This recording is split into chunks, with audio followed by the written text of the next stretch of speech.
This is the Global Podcast Network, where executives and professionals connect, share, and inspire. Stay tuned for the conversations that drive success.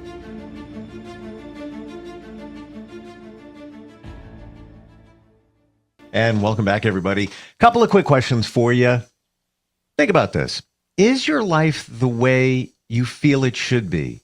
Are you getting from life what you feel you deserve? Your relationships, your professional life, all of that. Do you feel maybe you haven't hit all your goals? Do you feel like maybe you're kind of stuck? This is a staggering stat, but many experts believe that success comes from 10% of your outside forces. 90% of it comes from within. And the only way the within is going to change is when you embrace discomfort. Even those two words are uncomfortable to hear, but that's where the change happens. And the change also happens when you have somebody walking that journey with you. I've got him today. He is a fantastic coach, offers consulting as well, helps people transform their lives in a very positive direction. Rick Gault joins us on the program today. How are you doing? I'm doing fine. Thanks, Steve. Embrace discomfort. Yes. It's where it all the magic happens, right? Yeah, it's there's some people who say you should do something uncomfortable every single day. Oof. And I think that might be a little extreme, but I know people that do that, and they usually have a pretty interesting lives. We all have fear. We all have fears. We all have things we don't like to do, things that rattle us, and most people avoid those things. That's what we call comfort zones. You live in your comfort zone. You avoid confrontations. You avoid getting close to people. You avoid challenges. You avoid stress. None of us like stress particularly, but unfortunately, a certain amount of it you have to wade through in order to live a good life. And so to me, that's what coaching is about. It's about helping people overcome their inner obstacles to success and happiness and live a much more full life than they're currently living. I just wrote that down, by the way, and it sounds so obvious. Do one uncomfortable thing every day. Yeah. But in my journey, I would look at that and I would reform it in my mind as now it's fun. It's now a challenge. And then change the pathways in your mind to it turns into a habit. Like I'm looking for it. What's uncomfortable? I got to do one today. I'm committed to doing it. I got to bring that on. Do you feel that many of us don't like discomfort because we're wired for safety? Everything we do is to feel safe from the beginning of evolution. Why are we still here? Well, if we took a lot of chances, probably most of us or humans wouldn't be here. So are we gravitating always to the safe side? Yeah, well, I think sometimes that's good. We're taught from the time we're little, a red light means stop, a green light means go. That's a life-saving pattern that's imposed on us by our parents and our teachers and so on. And that's a good thing. So some of these life patterns that we have are productive. They're designed to save our lives and to make us help us be happier people. But there are some life patterns that happen as a result of our experiences that hold us back. And that's what we need help with. That's where coaching comes in. Maybe I have a friend who this is actually very common. She lost her father when she was 15. At a very ripe, very important age for a young girl to have male father figure that she can relate to and looking for a future spouse. For her whole life after that, she had issues with men, not because of anything she did, just circumstances. And she didn't have the help she needed to break out of that. Her comfort zone was always attracted to men who would never become a permanent partner. That was her comfort zone. She gets so far, or she picked somebody that wasn't a likely candidate for a spouse. And that's her comfort zone. You have to get her to break out of that comfort zone into taking a chance, giving herself, opening up. And we all have things like that in our lives. I still do. I mean, you probably still have some. I think we have them all our life. But it's important to recognize them. You don't have to know where they came from. You don't have to wallow in the misery of whatever caused that experience, but you do have to resolve it in some way. And there are techniques you can use to help people overcome those patterns and create new patterns instead of them, replace them. That's what coaching does. Do you feel that the majority of the things that hold us back come from childhood? Sometimes, but they can come from adulthood too. You have, sometimes you have a job that doesn't work out real well. You get canned, and through no fault of your own, perhaps. But now you're a little gun shy, and so the next job you have something maybe similar happens through no fault of your own. Now you got twice it's happened. Now you start to establish a pattern. And so that pattern might produce the next time you take a job, you're going to be remembering, well, I got canned twice for these things. I need to be careful. And so you look for a job that's going to be comfortable, not necessarily interesting and challenging. So things can happen in life, in real life. Divorces can be very stressful. They happen in adult life. They can cause patterns, internal patterns that make you avoid getting remarried. That's a life pattern that's debilitating. There's no reason why you shouldn't be, okay, it didn't work the first time. Maybe it will the second time. Look at it as an opportunity. So it doesn't just happen in childhood, although there's an awful lot that does happen in childhood because our parents, God love them, they're not perfect people. I remember, I think it took me till I was in my 30s when I moved my mom from Pennsylvania to Florida when she retired. We spent 3 days in a car together, and we had a lot of conversations, and things I didn't know about my mother came out. And I realized she's just a human being, just like me. She's not God. She's not perfect. She did the best she could. This is a lesson I learned. One of the first lessons I learned in coaching is everybody's doing the best they can with what they have. Forgive them for their faults. Yep. Doesn't mean you have to forget what they've done. You learn from that lesson, but forgive them because they're just trying to get along just like every other bozo in life. Yeah. And what do they have to go with? I'm as a parent, I'm waiting for the manual to show up. I didn't get the email. Right. Still waiting. My kids are, older. But what do we pile it on? What our parents did. And then the parents before that. And to really illustrate what you said, and this is in real time, I'm very transparent, and I just learned, I made this connection the other day. So I gained some weight, not a lot, I'm not a big person. I wanted to lose like 15 pounds, but my weight hasn't gone off. And I gained it like about 3 or so years ago. And I'm like, what's going on? Back then, I was in great shape and then gained. And had a session of hypnotherapy where I made the connection. When I was 5, my parents had gotten divorced years before when I was much younger. But at 5, I moved. And there's a lot of challenge there. I guess stress on a kid. So I gained weight. I was a big kid. I got bullied and everything, slimmed down in high school, all good. And now, you got that.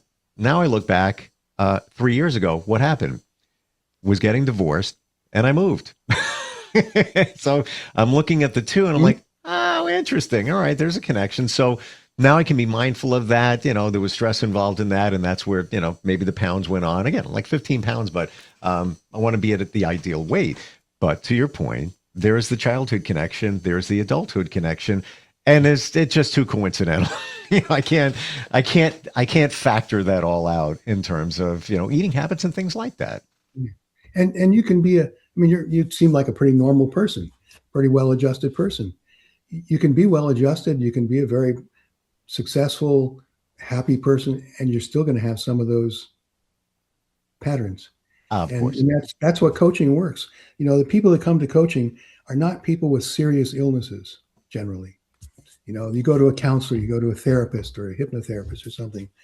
people that come to coaching are generally people who are pretty well adjusted, but there's something missing. You know, maybe their spiritual progress, they're feeling frustrated because they can't, I haven't gotten where I think I should be, or I'm not pleased with my progress yet. Or maybe they've got some issues in life that are haunting them a little bit. Maybe not so serious as to be, you know, mental illness type thing, but they want to fix it. And taking the step to work with someone is the first step that has to happen. First, have to recognize I need someone to help me. I need someone to help me down the road because I can't see everything myself. And that second perspective of giving you another perspective, gently kind of nudging you along. That's what, think about athletic coaches. What is an athletic coach? That's the first, I think, long before coaching was established as a career, athletic coaches were the coaches. And their job was to help you refine your technique. And they did that. They would look at what you did and say, well, let's try a little bit here and a little bit do this. And to me, coaching is just the outgrowth of helper people. You know, when I was a kid, friends used to come to me for help. They would ask me questions. How do I deal with this? How do I deal with that? Sometimes it was a relationship. Sometimes it was other things. And there are some of us who are just helper people. That's what we do. That's how we act.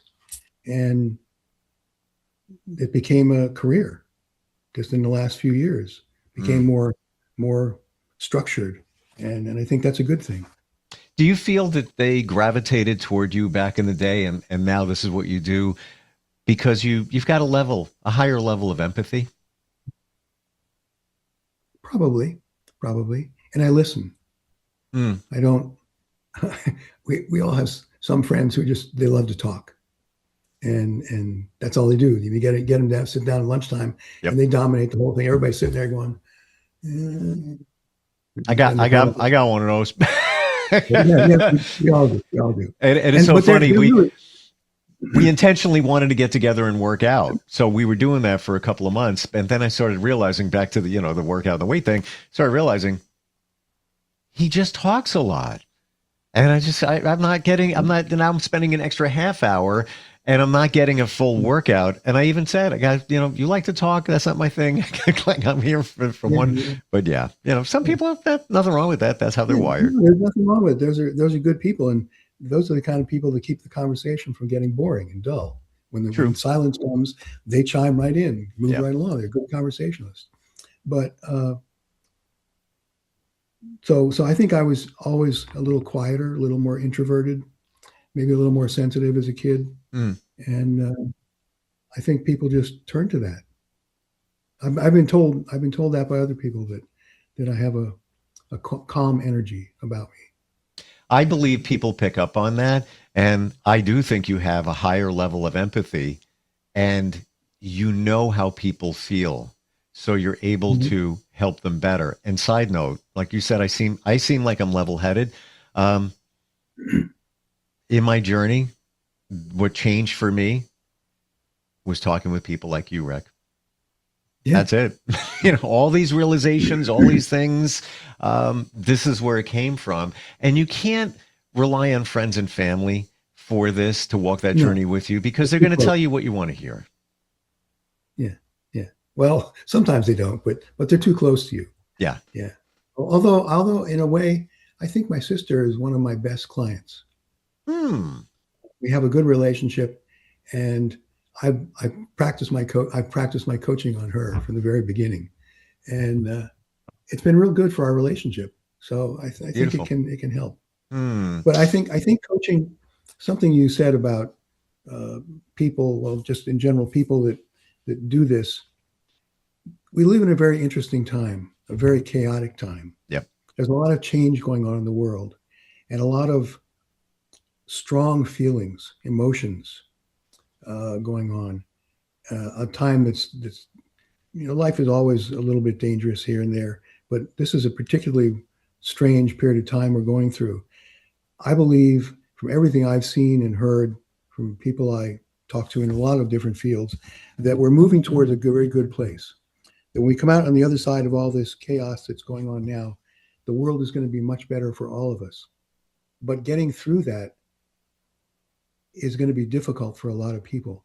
That's why coaching has come out as such a big field now. It's $1 billion field because a lot of people need help because of all the chaos and change that's going on around us. And I think it's important for them to get that. I completely agree with you. And I feel that many are looking for a change. They're at the point now where I need something. Something's missing. There's something out there. I don't know what it is, but what I'm doing now isn't working. But maybe what it is having somebody show you the way, walk that journey with you, show you things that maybe you didn't see, connections to your childhood and all of that. For anybody that isn't familiar with coaching, how would you describe it being different than therapy? So some may think that, it's kind of therapy, but it's radically different. It is different. Therapy tends to, from my experience, I'm not a therapist. I'm not a psychoanalyst. I haven't had training in that, although I was a psych major in college, which doesn't really give you a whole lot. Undergraduate degree in college, I found out real quickly, doesn't guarantee you a good psychology job. You got to get a master's or a PhD. But anyway, therapy tends to deal with the past. You look at the past, you see what happened, try and figure out why you're having the problems you're having now. My experience with coaching, and at least in my practice, I don't deal with the past. You recognize that it's there. To me, the past is gone and over with. It's done. Forget about it.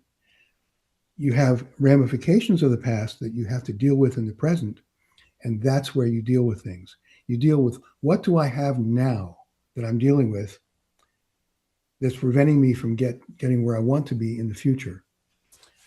And the job of the coach is to help you eliminate those disruptive behavior patterns, non-productive behavior patterns, without having to deal with the past. Why do I want to go back and relive those negative experiences I had as a child? It's just going to, first of all, it's going to feed that same pattern because I'm giving more energy to it. Second of all, it's, why do I want to feel that pain all over again? If you can find a way to rechannel your energy into a different pattern, that's much more effective.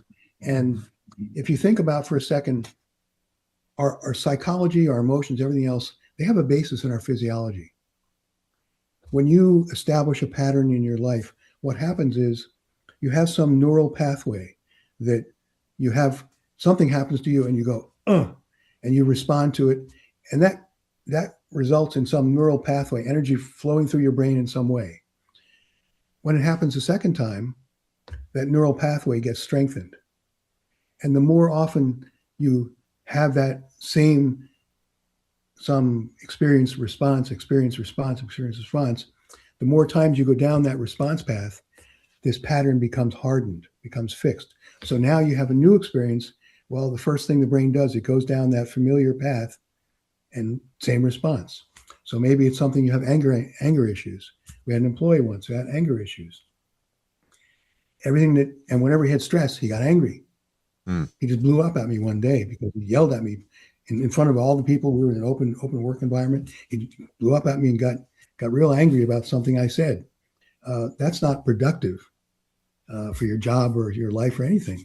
So what I try to do in coaching is I try to help people redirect their energy away from that negative pattern to a more positive pattern. I call it, one of my friends who's one of my coaches calls it changing the channel. When you're watching TV and you don't like what you're seeing, what do? Click, or you're on Facebook or LinkedIn or Instagram, you don't like what you're watching, you click change the channel. Well, you can do the same thing in life. And this is what one of the things that my coaching is based on. The first thing you have to become aware of this pattern. You don't have to know why it happened. You don't have to know where it came from. You just have to recognize, I have this pattern in my life. Well, as soon as you can recognize it, that's a real big step to admit that I have this pattern and I want to get rid of it. So the first thing you do is you change the channel. When that pattern happens, you stop. You don't allow yourself to automatically move forward. And stopping does that. Putting a stop to it, just, okay. Now you say, okay, I'm going to change the channel and go in a different direction. What that does, it allows you to redirect your energy over here instead of over here towards the old pattern. The old pattern just withers and dies. New pattern becomes stronger. That becomes your go-to pattern. And it's a very simple technique. Anybody can do it. You don't have to have a coach to do it. But it's a very simple that I found in my own life works really well. We have a dog. My friend Nancy and I have a dog together. We each take care of half of her. I told her I wanted to have the front half. She could have the back half, but it didn't work out that way when we were raising her. Anyway, one I've learned with Coral that I taught her how to sit. The first thing I taught her was how to sit. When she starts acting up, I just say sit. And she sits down, and immediately she stops whatever behavior was causing trouble. And I let her sit for a couple seconds, and then we move on, and she's forgotten all about what caused her to get disturbed.